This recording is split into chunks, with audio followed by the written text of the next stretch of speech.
ये 32 सेवा अपराध हैं, इनसे बचना चाहिए। पहला है सवारी पे चढ़ करके भगवान के दर्शन करने जाना। अगर आप जा भी रहे हैं तो कम से कम 100 कदम पैदल चलें, इतनी दूर वाहन खड़ा कर दो और नंगे पैर वहां से जा। खड़ाऊं या पादुका पहनकर भगवान के मंदिर में दर्शन के लिए जाना यह अपराध है। हमें तो यही प्रार्थना करनी है कि सीढ़ियों के नीचे तो उतार दो जूता चप्पल। कुछ लोग तो ऐसे हैं कि टोके ना तो जूता चप्पल पहन के ही दर्शन कर ले, इतने सुकुमार तत्व हैं। कई ऐसे भगवान के मंदिर में सवारी में चढ़ करके जाना या खड़ाऊं पादुका पहन करके जाना, यह निषेध है, यह अपराध है। दूसरा, रथ यात्रा, जन्माष्टमी, राधाष्टमी, रामनवमी, अगर आप नहीं कर सकते, आप में सामर्थ्य नहीं, तो जहां उत्सव हो रहा हो वहां सम्मिलित हो जाना चाहिए। ये भागवतिक महान उत्सव हैं भगवान के प्रादुर्भाव के, उनमें सम्मिलित हो जाना चाहिए। अगर ऐसा नहीं तो यह भी अपराध के अंतर्गत आता है। तीसरा, भगवान के श्री विग्रह के दर्शन हुए पर आपने प्रणाम नहीं किया। जैसे ऐसे जहां हो इतना जरूर करो, चाहे जिस भगवान के हो, इसमें अनन्यता नहीं है। जैसे परिक्रमा लगाते थे, हनुमान जी की आरती हो रही, जय राधा वल्लभ लाल की, 1 मिनट रुके, उनकी आरती हो रही, महाभागवत है, सब संतों को प्रणाम करते हो, हनुमान जी को प्रणाम नहीं करोगे? हनुमान जी महाभागवत, उनको प्रणाम करने में तुम्हारी निष्ठा बदल जाएगी क्या?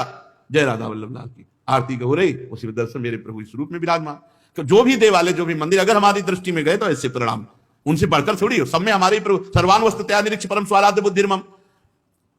प्रभु के श्री मूर्ति के दर्शन करके प्रणाम न करना या जूठे मुंह अपवित्र अवस्था में प्रभु के दर्शन करने जाना। पवित्रता अगर नहीं रहेगी ना तो बुद्धि भ्रष्ट होती रहेगी, पक्का समझ लो। पवित्रता की बहुत जरूरत है। आजकल प्रायः पवित्रता का ज्ञान नहीं रखते हैं। अशुचि अवस्था में दर्शन करना। अगला, एक हाथ से प्रणाम करना भगवान को। जैसे श्री विग्रह भगवान का है, भगवान और संतों गुरुजनों के सामने तो ऐसे, हमको तो ऐसे ठीक है। ये राजकीय विभाग में चलता है, भगवत विभाग में ऐसे चलता है। कर जोड़ करके भगवान को, गुरुदेव को, संतों को ऐसे हाथ जोड़कर, एक हाथ से भगवान को ऐसे नहीं किया जाता, प्रभु को ऐसे नहीं किया जाता। प्रभु के श्री विग्रह के सामने एक हाथ से प्रणाम करना या गुरु जी को, इतने सत्संग नहीं ना, तो प्रायः आजकल के बच्चे प्रियता में दाहिने हाथ में मोबाइल होता है, बाएं हाथ से ऐसे करते हैं। रोज हमें होता है, हमें रोज होता है। और बाएं हाथ से जानते हो किसको किया जाता है? शत्रु को। जब किसी राजा के यहां संधि कराने या गुप्तचर या दूत ऐसे, तो अब उस राजा को तो करना ही पड़ेगा, तो बाएं हाथ से करता था। तो वो समझ जाते थे शत्रु पक्ष का है, और वो वीर इतना कि गर्दन उतरा सकता लेकिन दाहिने हाथ से सलूट नहीं कर सकता, क्योंकि शत्रु पक्ष का है तो बाएं हाथ से करेगा। एक हाथ से प्रणाम करना या बाएं हाथ से प्रणाम करना। आप सत्संग नहीं तो बेचारे नहीं जानते हैं। राधा राधा नहीं बोलेंगे, राधा राधा बोलो, तुम्हारी वाणी पवित्र, तुम्हारा जीवन पवित्र। हमें बहुत सुख मिलता है जब कोई रास्ते में जैसे राधा राधा तो हम खड़े हो जाते हैं। राधा राधा राधा, आपका भी मंगल, हमारे कानों का भी मंगल, और हमारा हृदय गर्व में भरता है, मेरी महारानी जी का नाम लिया जा रहा है। परिक्रमा करते समय प्रभु के श्री विग्रह के सामने आकर के ना रुक करके प्रणाम करना और ऐसे घूमते रहना, यह भी अपराध है। परिक्रमा तो एक परिक्रमा की, सामने आए प्रणाम किया, फिर दूसरी की, फिर सामने आए प्रणाम किया। 4 परिक्रमा अपने प्रभु की होती है, हरिप्रिया जी की 4 परिक्रमा। और प्रभु के श्री विग्रह के सामने पैर पसार करके बैठना है। प्रायः जिनको सत्संग नहीं मिला वैसा, राधा वल्लभ जी में जैसे वो बारंडा है ना सामने, चौका से ऐसे बैठ के पैर ऐसे, अपराध है। प्रभु के सामने पैर लंबे करके या ऐसे पैर घुटनों में बांध करके बैठना। प्रभु के श्री विग्रह के सामने दोनों घुटनों को ऊंचा करके उनको हाथ से लपेट करके, प्रभु के श्री विग्रह के सामने ऐसे नहीं, या तो हाथ जोड़े खड़े रहो या ऐसे हाथ नीचे कर लो। मतलब एक सौम्य मुद्रा होनी चाहिए। यदि वहां खड़े हो, वैसे उचित तो यह कि जितनी देर खड़े रहो, हाथ जोड़े खड़े रहो प्रभु के सामने। पर जिनको सत्संग नहीं मिला, जिनको ज्ञान नहीं, तो प्रायः वो ऐसे खड़े होते प्रभु के सामने। और प्रभु के सामने बैठ करके सोना, यह अपराध है। इसमें पाप लगता है, मलिनता हो। जैसे सत्संग में सोना, प्रभु के सामने बैठे हुए सोना, या स्वाध्याय करते हुए, भगवान के श्री विग्रह के सामने पाना। जैसे चरणामृत मिले तो साइड में हो गए, प्रसाद मिले तो साइड में हो गए, ऐसे नहीं वहीं सामने ही, प्रभु के सामने नहीं। भगवान के श्री विग्रह के सामने झूठ बोलना, बात ही मत करो, मंदिर में बात मत करो, गलती हो जाएगी। कुछ भी अगर जरा भी झूठ निकला तो वज्र की लीक हो जाएगा, भोगना पड़ेगा। मौन रहो। जब कोई कहे हमें बात करनी, गेट के बाहर मिलो मंदिर के। अगर थोड़ी चूक भी हो जाएगी तो फिर दर्शन कर लेंगे आके, और इन्हीं के सामने झूठ बोल गए तो फिर क्या होगा? श्री भगवान के सामने जोर से बुलाना किसी को बिल्कुल नहीं। अगर वहां है तो बहुत सावधानी से बात की जाती है, धीरे से बात की जाती है, वो भी प्रभु संबंधी बात की जाती है। भगवान के श्री विग्रह के सामने आपस में कुशल मंगल पूछ रहा है, और कैसे हो, प्रभु सामने वहां पूछ रहे और कैसे हो, अपराध बन रहा है। उनसे पूछो कैसे हो, उनसे बात करो, प्रभु से, प्रभु के पास आए, सही पूछो। बिल्कुल नहीं, सीधे गए, बस आंख में आंख मिलाई, जितनी देर टिके बस आंख बंद की, फिर आंख में आंख मिलाई, नख सिख लो अंग माधुरी, उसका पान करो, चुपचाप बाहर निकल जाओ। दर्शन की एक पद्धति है, एक टाक एकदम देख रहे हैं, लेकिन देखना बाहरी लोग दर्शन नहीं करते, नहीं इधर उधर, वहां प्रभु में नहीं टिकेंगे, नेत्र प्रभु में नहीं टिकेंगे, वो इधर उधर दौड़ भाग करके निकल जाएंगे। आपस में कुशल मंगल बातचीत ये सब नहीं। और प्रभु के श्री विग्रह के सामने किसी को उपदेश करना, किसी को डांटना, किसी को दंड देना, ये सब अपराध के अंतर्गत आता है। प्रभु के श्री विग्रह के सामने किसी को पीड़ा देना, मारपीट करना, कदापि नहीं, बहुत बड़े बड़े अपराधों में। और प्रभु के श्री विग्रह के सामने किसी को आशीर्वाद देना, नहीं, ये भी नहीं। सामने विराजमान है, उन्हीं के आशीर्वाद से सबका आशीर्वाद है। ऐसा नहीं कोई प्रणाम कर रहा है माथे पे हाथ धर, ये सब व्यवहार नहीं। वहां प्रणाम कर, जो प्रणाम करे तुरंत पीठ कर लेनी चाहिए उसकी तरफ, वो प्रणाम उन्हीं को जाए। तो कभी ऐसा प्रणाम न, एकमात्र गुरुदेव। प्रभु के श्री विग्रह के सामने किसी पर अनुग्रह करना, यह अपराध है।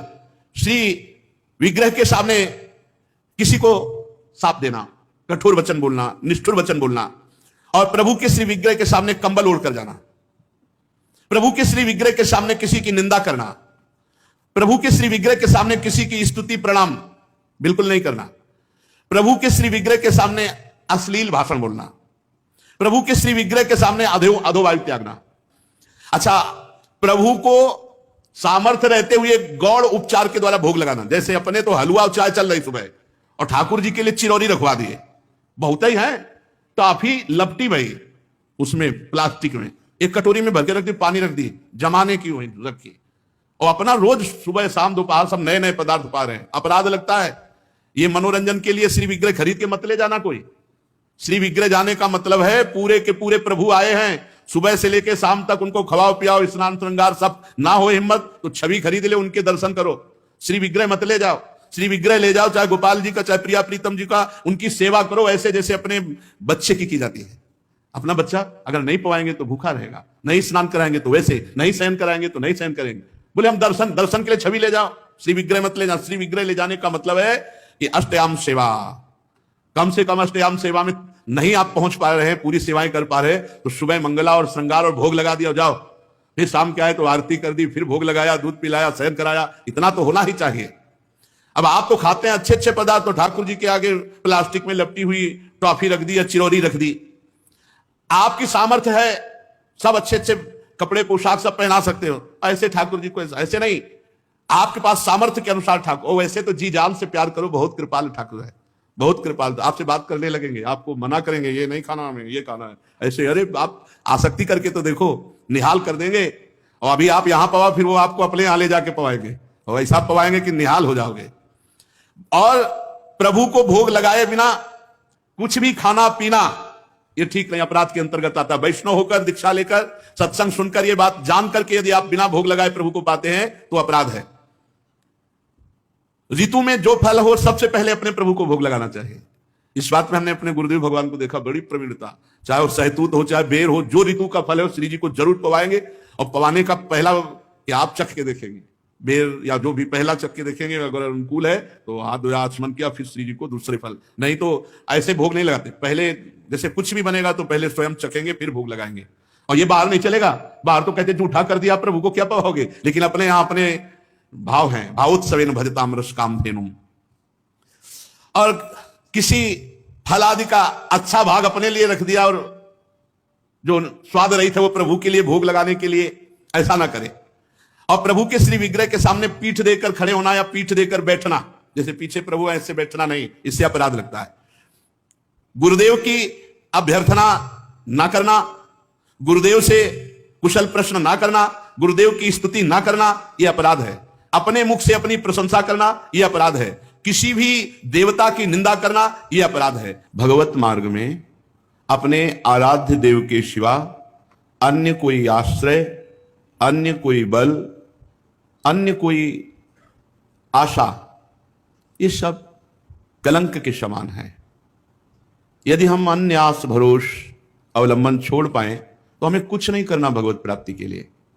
सच्ची मानिए, ये अन्य जो स्वीकृति है यही हमको तो भगवत विमुख की है। हमारा स्वरूप ही भगवत स्वरूप है। ये पांच भौतिक हमारा स्वरूप थोड़ी है, ये अंतःकरण हमारा स्वरूप थोड़ी है, ये स्वभाव हमारा नहीं है, ये प्रकृति का है। यही अन्य आश्रय हमें भय प्रदान करता है। जब तक भय है तब तक न शुद्ध भक्ति है और न शुद्ध ज्ञान है। ज्ञान हो जाने पर एक ब्रह्म के सिवा कुछ है नहीं तो किससे भय? भक्ति हो जाने पर अपने प्रभु के सिवा कोई है नहीं तो किससे भय? प्रहलाद जी ने नरसिंह भगवान से किंचन मात्र भी कोई भय नहीं माना, सब भयभीत थे, पर प्रहलाद जी नहीं। अपने प्रीतम से क्या भय, चाहे वो सौम्य रूप में हो या घोर रूप में हो या भयावह रूप में हो, है तो मेरे प्रीतम, फिर भय कैसा?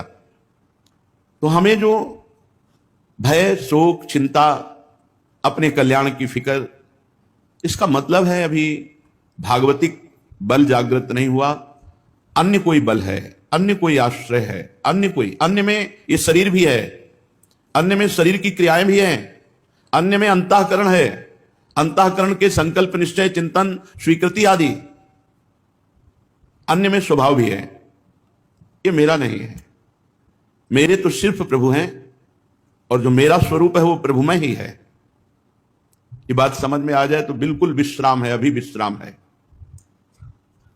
भगवत प्राप्ति के लिए जो क्रियाओं का आदेश दिया गया है शास्त्रों में, वो निष्क्रिय आप हैं ये अनुभव करने के लिए, ना कि क्रियाओं से भगवत प्राप्ति होती है। आपका स्वरूप निष्क्रिय है, आप निरंजन है, माया रहित है, यही अनुभव कराने के लिए सत्क्रियाएं की जाती हैं, क्योंकि सत्क्रिया निर्मलता प्रदान करती है। जहां अंतःकरण निर्मल हुआ, शांत हुआ, वहीं अपने स्वरूप का अनुभव होने लगता है। इसलिए अन्य बल तो छोड़ दीजिए, बस ये समझना है अन्य बल का मतलब किसी व्यक्ति, वस्तु, स्थान का नहीं, शरीर का भी नहीं, अपनी क्रियाओं का भी नहीं, अपनी सोच का भी नहीं। ये बात अगर समझ में आ रही हो तो बहुत शुद्ध शरणागति अभी हो जाए। हमारी क्रियाओं का क्या बल? कभी सत्क्रिया होती, कभी असत क्रिया। हमारे अंतःकरण की सोच का क्या बल? कभी सत सोच होती, कभी असत। हमारे स्वभाव का क्या? कभी सौम्य, कभी क्रूर, कभी उदारता, कभी कंजूसता। इसका क्या? हमें अपने प्रियाजू के स्वभाव, प्रियाजू के प्रभाव, प्रियाजू का बल, प्रियाजू का आश्रय, बस। फिर देख लो आप कैसा आनंद आता है। अभी ऊपर हम साधुकों से कह रहे थे, प्रभु दिमाग को पकड़ लेते हैं, प्रभु अंतःकरण पर अधिकार कर लेते हैं, अपना अस्तित्व ही खत्म। कैसा अनुभव आनंद का होता होगा जब अहम का पूर्ण विसर्जन भगवान के चरणों में हो गया, प्रिया प्रीतम के चरणों में हो गया। ये बात समझिए, भगवत प्राप्ति बहुत सहज, सरल, अनायास, बिना प्रयास के अनुभव में आने वाली वस्तु है। हमारे को लगता है बहुत प्रयास करके भगवत प्राप्ति कर लेंगे तो उसमें हमारा शारीरिक बल, बौद्धिक बल, क्रिया बल, इनकी पहुंच नहीं है परमात्मा तक। इनकी पहुंच, ये सब असत है। असत से की हुई क्रियाएं ये सत परमात्मा में प्रतिष्ठित नहीं कर सकती, तो इनसे उदासीन नहीं होना, ये करना है, पर बल प्रियाजू का। हमारा जितना भी मंगल होगा वो हमारे आराध्य देव से होगा। शरीर बिना क्रिया के नहीं रह सकता, इसलिए सत्क्रियाएं कर रहे हैं। इनका कोई हमें फल या इनकी कोई फलवृत्ति की आकांक्षा ऐसी नहीं है। श्रीपाद प्रबोधानंद जी महाराज इसी भाव को लेके कह रहे हैं, हरि भक्ति महम न कामये, मम मुक्ति ही प्रतिभाति सुक्तिवत, नयने न निपीय राधिका, रति कुंजई रति मंजुलम बनम। बहुत समझने वाली बात है। मुझे हरि भक्ति की भी कामना नहीं, हरि भक्ति महम न कामये, मुझे भगवान की भक्ति की भी कामना नहीं। मम मुक्ति ही प्रतिभाति सुक्तिवत, मुझे मोक्ष तो सीपी की तरह दिखाई दे रहा है, कुछ नहीं है, कोई सुख नहीं है। लो